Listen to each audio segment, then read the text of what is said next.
दमयंती के लिए स्वयंवर की घोषणा हुई। ये समाचार देवताओं तक पहुंचा। सुनकर अनेक राजाओं के साथ साथ देवता भी वहां पहुंचे, जिनमें इंद्र, अग्नि, वरुण और यम प्रमुख थे। और उन्होंने पहले ही मार्ग में नल से मिलकर उससे यह वचन ले लिया था कि वह दमयंती तक उनका संदेश पहुंचाए। यद्यपि नल स्वयं भी दमयंती से प्रेम करते थे, फिर भी धर्म का पालन करते हुए उन्होंने देवताओं का संदेश पहुंचा दिया।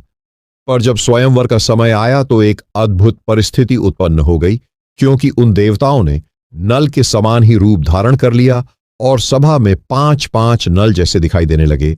यह देखकर दमयंती क्षण भर के लिए विचलित हुईं, लेकिन उन्होंने हार नहीं मानी और मन ही मन देवताओं से प्रार्थना की कि वे उन्हें सच्चे नल को पहचानने की शक्ति दें, क्योंकि वे पहले ही अपने हृदय से नल को पति के रूप में स्वीकार कर चुकी थीं।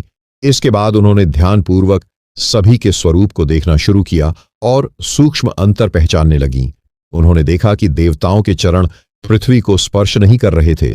उनके शरीर पर न धूल थी न पसीना। उनकी पलकें स्थिर थीं और वे झपक नहीं रही थीं। उनके पुष्पहार ताजे और अमर जैसे थे, जबकि नल के शरीर पर हल्का पसीना था। उनके पैर धरती को छू रहे थे। उनकी पलकें स्वाभाविक रूप से झपक रही थीं और उनकी माला भी सामान्य मनुष्य की तरह थोड़ी मुरझाई हुई थी। साथ ही उनकी छाया भी भूमि पर पड़ रही थी।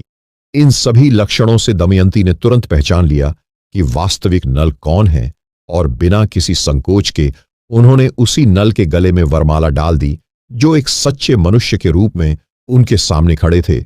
यह देखकर देवता अत्यंत प्रसन्न हुए, क्योंकि दमयंती ने सच्चे प्रेम, निष्ठा और बुद्धिमत्ता का परिचय दिया था।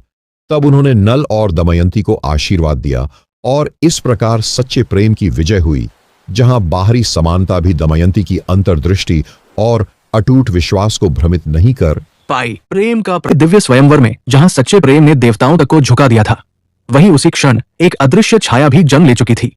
वह थी कली की जलन, उसका आक्रोश और उसकी प्रतिशोध की ज्वाला। ये कली, जिसे आगे चलकर कलियुग का प्रतीक माना गया, उस सभा में स्वयं तो उपस्थित नहीं हो पाया, क्योंकि वो देर से पहुंचा था।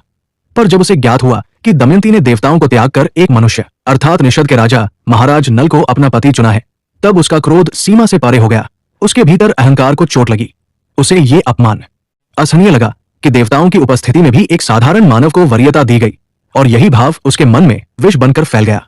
उसने उसी क्षण संकल्प लिया कि वो नल के इस सुख को नष्ट करके रहेगा।